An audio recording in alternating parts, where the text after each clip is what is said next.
Fredrik itu kalau nggak salah pernah manjat berapa, tinggi berapa yang hanya dalam tempo cepat sekali itu berapa meter, saya pernah baca kamu?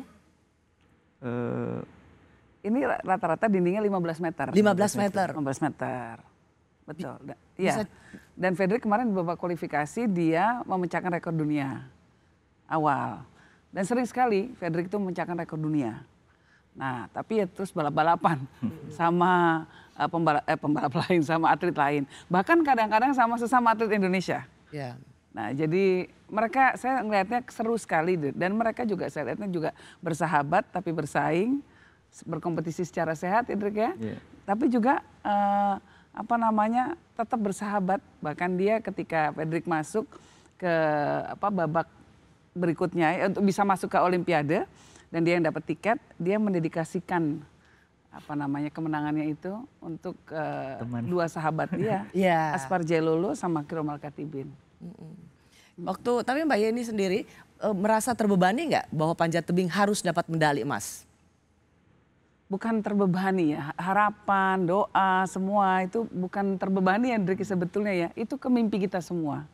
Jadi kalau mimpi itu bukan beban tapi memang ya sebuah aspirasi yang luar biasa, yang besar sekali dan kemudian didorong juga oleh kita mengerti ya bahwa masyarakat Indonesia pastinya menantikan adanya medali emas gitu.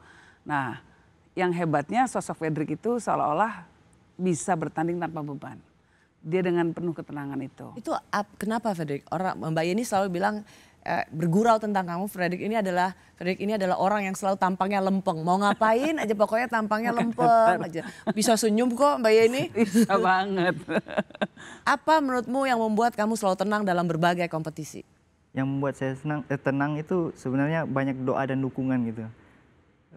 Ketika akan bertanding aja waktu itu banyak masyarakat Indonesia mengharapkan panjat tebing bisa mendulang medali emas, padahal panjat tebing ini kan cabur yang baru, debut di Olimpiade, tapi masyarakat Indonesia banyak berdoa, memberi support, termasuk keluarga juga teman-teman di pelatnas itu bisa mempercayakan kepada saya yang lolos qualified buat Olimpiade, mewakili Indonesia. Ini memang sejarah bahwa pertama kali masuk ikut dalam Olimpiade dan langsung dapat medali emas. Tuh Fredrik, sekali lagi saya tanya bahwa ini luar biasa harapan yang ada di panjat tebing dan terutama untuk atlet seperti Fredrik. Kamu melihat seperti apa perjalananmu ke depan nantinya? Dengan harapan yang luar biasa karena baru sekali muncul langsung dapat medali emas. Jadi harapan ke depannya ya bisa lebih konsisten gitu. Penampilannya bisa lebih spektakuler lagi, bisa melakukan pemanjatan lebih cepat, melakukan pecahan rekor.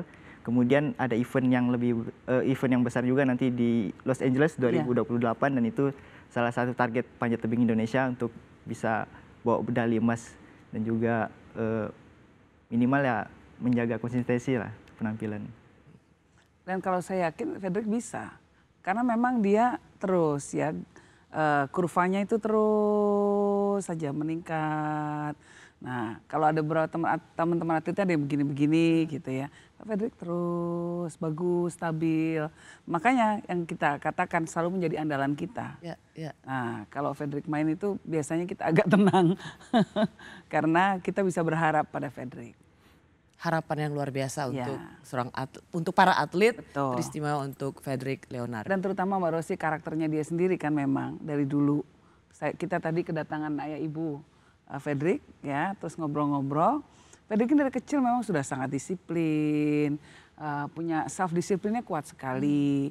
Dia bisa mengatur dirinya dengan sangat baik. Lalu kemudian tapi ada yang lucu ya Fredrik ya dulunya pernah bercita-cita bukan bercita-cita, mencoba untuk masuk ke jurusan pendidikan guru jasmani dan kesehatan ya. Tapi gagal. Loh kok bisa gagal? Ya, katanya, lo sekarang malah jadi atlet Olimpiade. Itu kan lucu perjalanan hidup ya.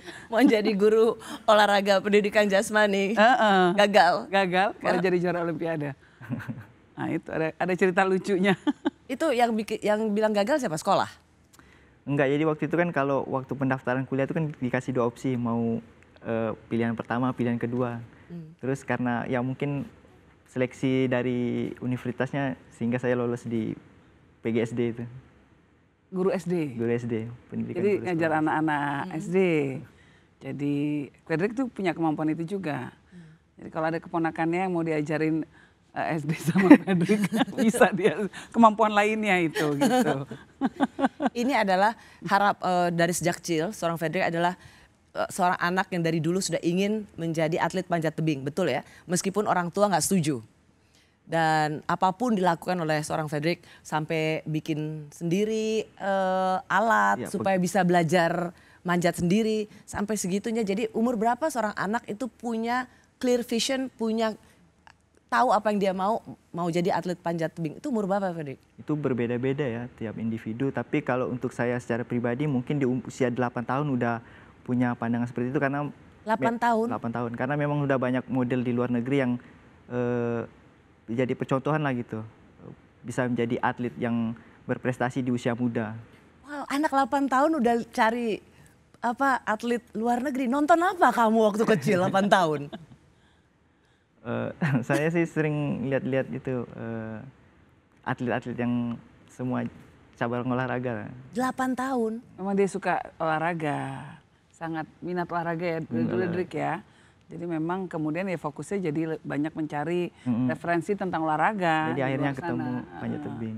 Wow, dari Ternyata kecil. talentanya di panjat tebing itu. Jadi ada mimpi, ada keinginan. Talenta itu kemudian tanpa kedisiplinan nggak mungkin Fredrik meraih mimpinya seperti ini. Dan diasah dengan latihan yang keras, penuh disiplin, fokus. Lalu kemudian difasilitasi dengan pertandingan-pertandingan di luar negeri. Jadilah seorang juara. Selamat ya sekali lagi. Terima kasih Mbak Rosi. Lagu Indonesia Raya berkumandang saat atlet panjat tebing Fredrik meraih emas dan dalam tempo 12 jam kemudian atlet angkat besi Rizky Juniansah juga membuat lagu kebangsaan Indonesia terdengar lagi di Olimpiade di Paris. Saya masih bersama atlet peraih medali emas di Olimpiade Paris, atlet panjat tebing Fredrik Leonardo dan Ketua Umum Federasi Panjat Tebing Indonesia Mbak Yeni Wahid. Fredrik menang dapat medali emas, waktunya itu 4,74 betul ya? 4,75. Yang dari Wupeng 4,77. Cuman beda 0,02 detik. Betul ya? 0,02 detik. Sementara beda dengan Watson yang world record itu cuma 0,01 ya. Wah, pengen ngalahin nggak? Ya yang pasti pengen lebih baik lagi, bisa punya catatan rekor dunia lagi. Siapa menurut Fredrik yang lawan yang paling menurut kamu harus diperhitungkan atau paling susah? Ya kalau untuk diperhitungkan ya 2 orang itu salah satunya. Karena mereka itu termasuk konsisten gitu dalam tiap penampilan di World Cup. Mereka sering berada di top 5-nya. Kemudian catatan waktunya juga paling kecil di antara kompetitor-kompetitor lain. Aku sempat melihat sosial medianya Watson tuh, dia secara khusus juga memuji nama Fredrik yang mengatakan bahwa kamu adalah lawan yang sungguh tidak mudah. Dia memberikan diangkat topi setinggi-tingginya padamu karena dia tahu melawan kamu itu bukan suatu pekerjaan gampang. Tapi dia mau Olimpiade itu dia akan memulai di target dia 4.5. Jadi yang kalau sekarang 475, 474, 474 sebagai rekor dunia, dia mau bikin 4,4 detik 5,5 gila. 4,5 detik. Padahal seorang Fredrik adalah atlet panjat tebing yang memulai waktu di angka 4 detik, betul ya? Benar, jadi saya salah satu atlet pertama yang waktu itu memecahkan catatan waktu di bawah 5 detik. Tepatnya 4.98, kemudian pecah lagi di final itu catatan waktu yang 4.90. Jadi banyak atlet kemudian atlet luar negeri yang juga termotivasi ingin punya catatan waktu seperti itu, dan kita lihat hari ini banyak sekali atlet yang punya catatan waktu di bawah 4 gitu. Jadi awalnya cuma 5 detik, angkanya 5 lah ya. 5 dan berkat Fredrik kamu bisa membuat waktunya di 4 detik.